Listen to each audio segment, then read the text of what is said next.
Chcesz wreszcie zacząć realizować marzenia swojej organizacji pozarządowej? To świetnie, bo słuchasz podcastu Granty to nie wszystko, realizowanego przez Miedziowe Stowarzyszenie Przedsiębiorczości Karolinę Duchińską i Joannę Szyniec-Mazur.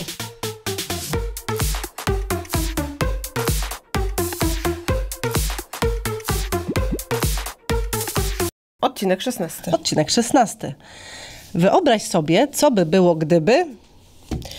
gdyby znalazł rozwiązanie na swoją trudność, wyzwanie, problem, albo gdybyś to ty dostarczał albo dostarczała rozwiązanie na trudności, problemy, wyzwania innych. Wyobraź sobie, co by było, gdyby twoja organizacja dostała nagle 1 000 000 grantu. Każesz mi sobie to wyobrazić? Boję się, żebyśmy się rozleniwiły. Tak, słuchajcie, dzisiejszy odcinek o storytellingu. I w tym to będzie krótki odcinek, bo to będzie kolejny odcinek o budowaniu komunikatów nie tylko reklamowych, też takich komunikatów, które mają w jakiś sposób opowiedzieć historię waszej organizacji. Organizacji albo produktu. Albo produktu, usługi. dokładnie. Czyli kolejny odcinek narzędziowy. Tak jest. Od czego zaczynamy? Myślę, że nie trzeba wam tłumaczyć, czym jest storytelling, ale może jednak trzeba, więc chociaż 2 słowa o tym, czym jest storytelling. Storytelling to jest po prostu opowieść. Opowieść, którą wy zaczynacie opowiadać, mając w głowie jasno określony cel. Czyli albo przedstawienie was, waszej organizacji, albo przedstawienie jakichś pojedynczych członków waszej organizacji, albo przedstawienie właśnie waszego produktu, ale w taki sposób, który będzie bardzo wciągający, angażujący dla odbiorcy, w ten sposób, że jeżeli to będzie tekst napisany, to on po prostu przeczyta od początku do końca. Ważne jest to, żeby ta historia powodowała emocje w waszym odbiorcu, co jest w zasadzie kluczowe, bo żeby zbudować historię, która będzie w jakiś sposób emocjonująca dla twojego odbiorcy, to musisz tego odbiorcę dosyć dobrze znać. Tak, to jest prawda. Natomiast wiecie, tak najszybciej jeszcze mówiąc, to zawsze o storytellingu mówi się na podstawie bajek Disneya.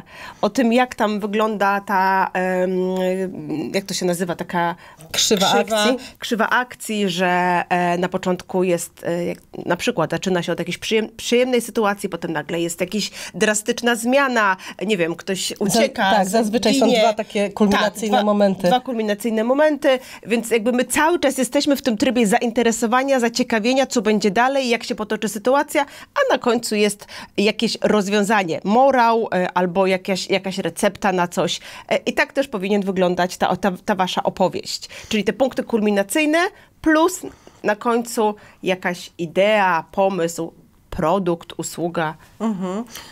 Słuchajcie, i teraz wyobraźmy sobie, że napisaliśmy jakiś projekt. Wczoraj akurat koleżanka wysłała jeden projekt. Mam nadzieję, że poszedł. Poszedł czy nie poszedł? Skomplikowane. Słuchajcie, czasami wysłanie projektu jest tak skomplikowane, że łatwiej jest je napisać niż wysłać. Tak.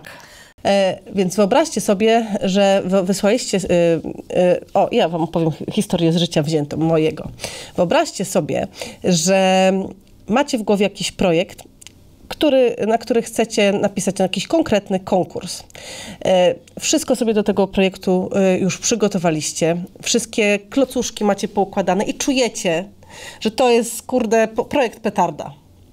Coś, co generalnie, czasami tak się ma, że pisząc projekt już wiesz, że on ma bardzo duże szanse na wygranie, z tego powodu, że wiesz, że jest tak dobry, że...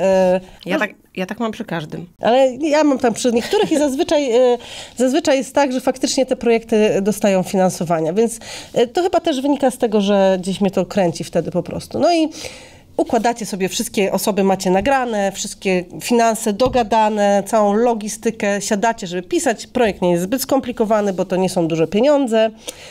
Siadacie, logujecie się do systemu i dostajecie informację.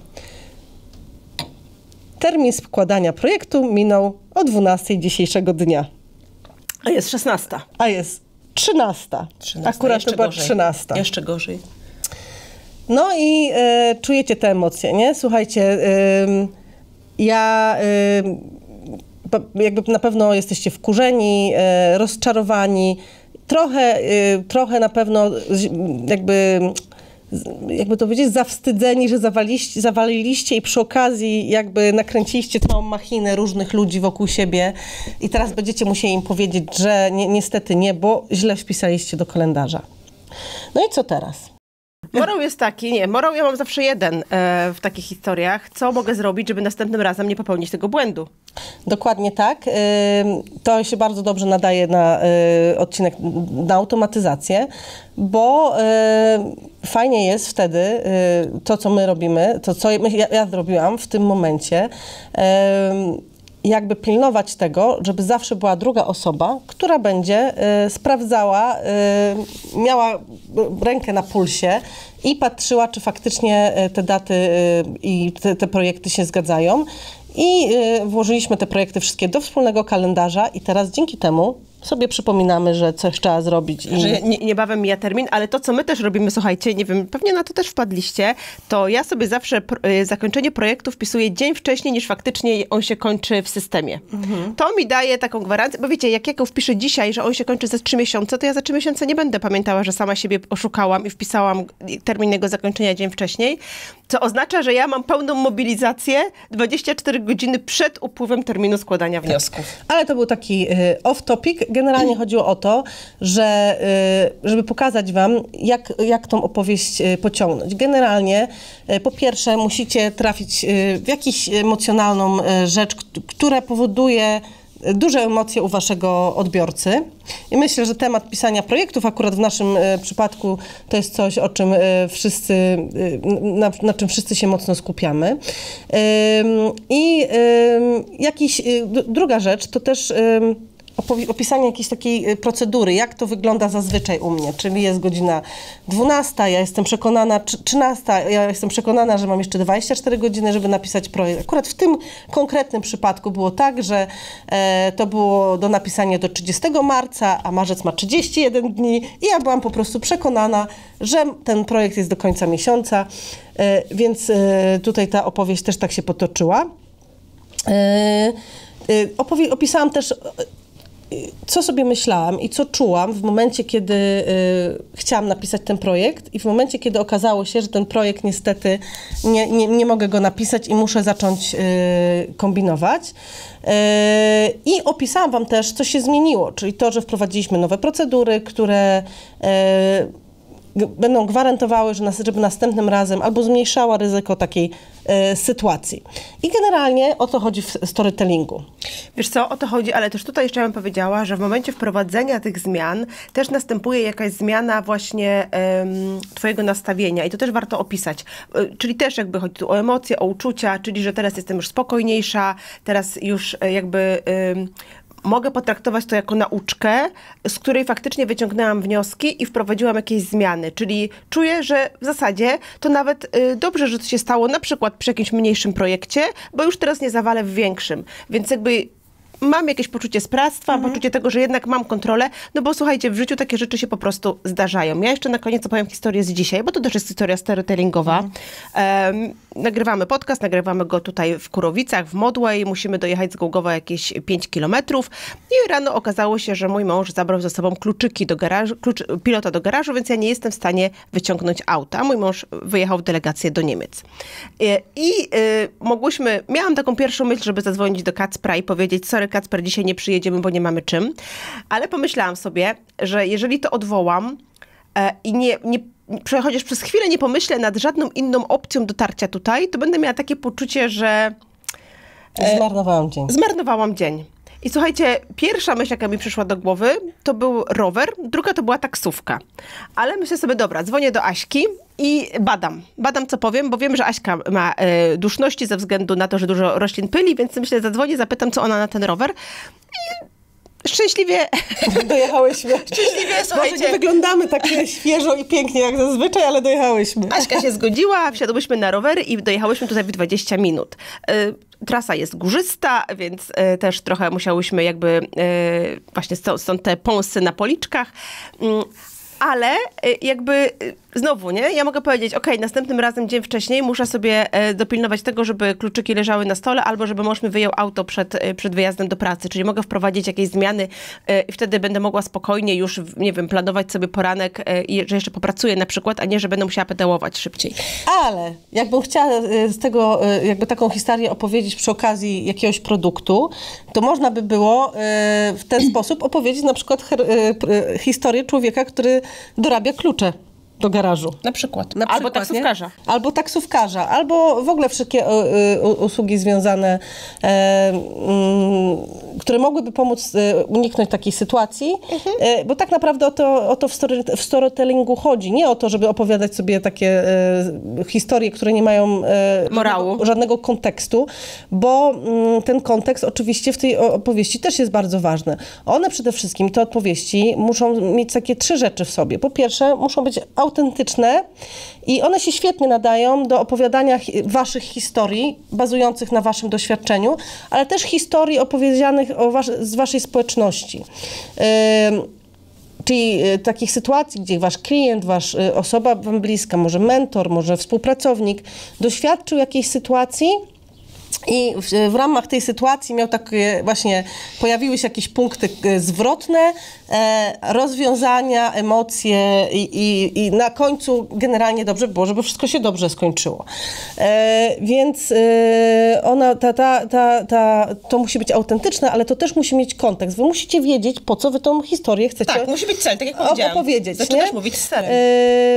I trzecia rzecz, o której już tutaj wcześniej mówiliśmy, to musi być coś, co jest istotne dla waszego odbiorcy. Bo wiecie, gdybym ja opowiedziała wam historię o, nie wiem, korpopracowniku, który nie zdążył kupić kawy idąc do pracy, to pewnie ta historia by mniej do was trafiła jako dla osób, które są w organizacjach pozarządowych, tak? Więc ten kontekst tej historii też jest bardzo ważny. Fajnie jest, jeżeli używamy dużo emocji. Można też używać dużo takich opisów związanych ze zmysłami, czyli nie wiem, idziesz ulicą i czujesz, i nagle poczułeś intensywny zapach kawy, nie? Czyli to też się bardzo dobrze sprawdza w storytellingu. To ja teraz zrobię mały trend. Słuchajcie, ja jestem osobą, która nie przeemocjonowuje wpisów, ale wczoraj na mastermindzie, w którym uczestniczymy, koleżanka podała nam super sposób. Ona też pisze dość suche teksty, po czym wrzuca je do czata GPT i mówi ukwieć je.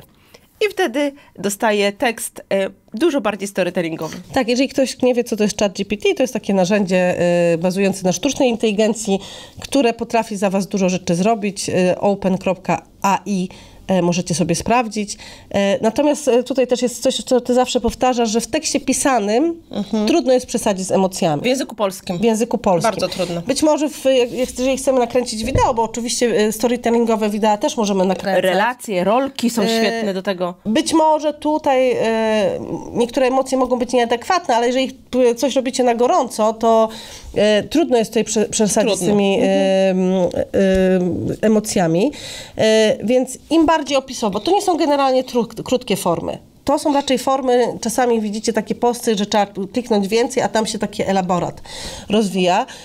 I to też jest tak, że jeżeli ta historia jest wciągającego od samego początku, czyli pokazuje jakąś sytuację, która bardzo oddziałuje na waszego odbiorcę, to on ją prawdopodobnie przeczyta. I tak jest. I te posty zauważcie, bo my jakby pomagając i organizacjom, i mikroprzedsiębiorcom jakby budować strategię komunikacji, często słyszymy, bo ludzie nie chcą czytać.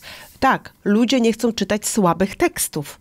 Jeżeli nawet jest długi post, ale napisany właśnie storytellingowo, z tymi akcjami kulminacyjnymi, z jakimś zakończeniem, czyli z jakimś czymś, co daje odbiorcy rozwiązanie.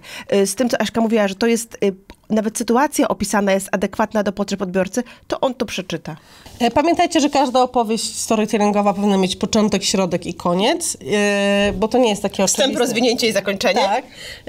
Tutaj idziemy takim modelem klasycznym, więc to jak najbardziej się sprawdza. I to się sprawdza do różnych rzeczy, bo po pierwsze możecie pisać fajne posty oparte o jakichś waszych doświadczeniach.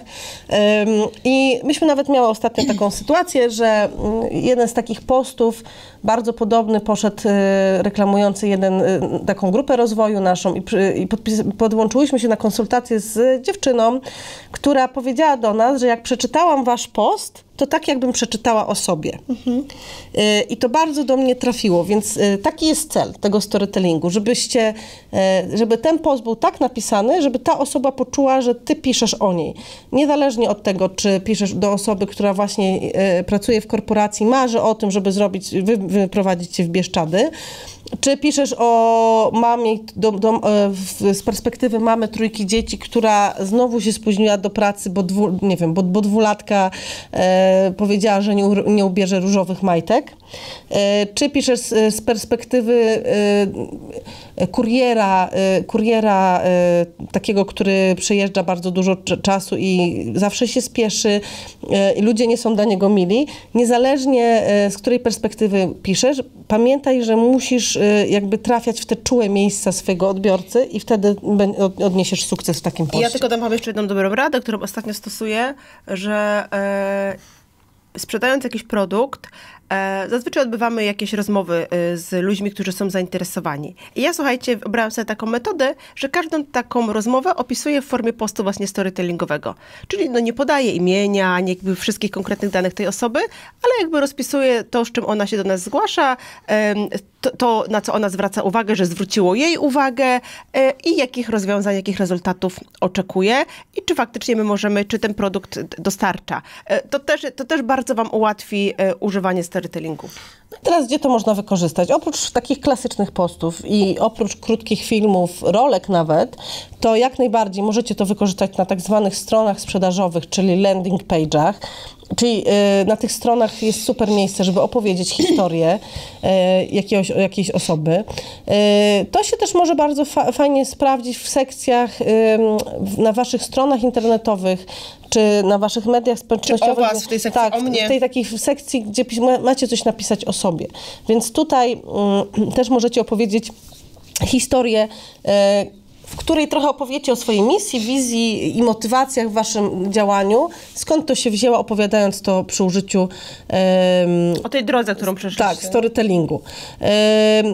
Generalnie im droższy produkt, tym lepiej, tym fajniej ten storytelling się wprowadza, ale to też nie jest, słuchajcie, to też nie jest tak, że wy macie ten storytelling teraz używać na każdym kroku. My w tych kolejnych odcinkach podcastu będzie jeszcze jeden odcinek, tak? Narzędziowy jeszcze jeden. Narzędziowy o różnych rodzajach tekstu. Już pokazaliśmy wam dwa. To jest 3. rodzaj i pokażemy jeszcze 4, więc mieszajcie te formy, a tych form też jest dużo więcej. Więc ja sobie tak myślę, że taki storytelling zrobiony raz na 2 tygodnie, czy raz na miesiąc jest wystarczający, nie?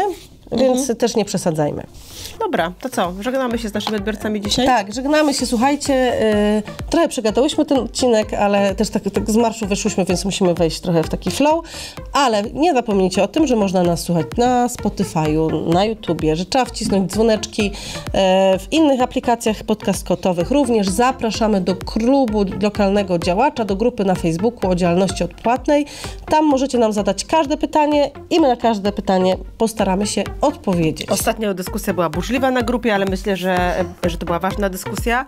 I co jeszcze? No słuchajcie, powstał profil Granty to nie wszystko na Facebooku i na Instagramie, więc tam też zachęcamy was, żebyście śledzili pojawiające się nowe odcinki. I do zobaczenia w następnym odcinku, a w następnym odcinku będzie o kolejnym sposobie komunikacji, czyli o message map i tutaj będzie więcej Karolina gadać. Do zobaczenia.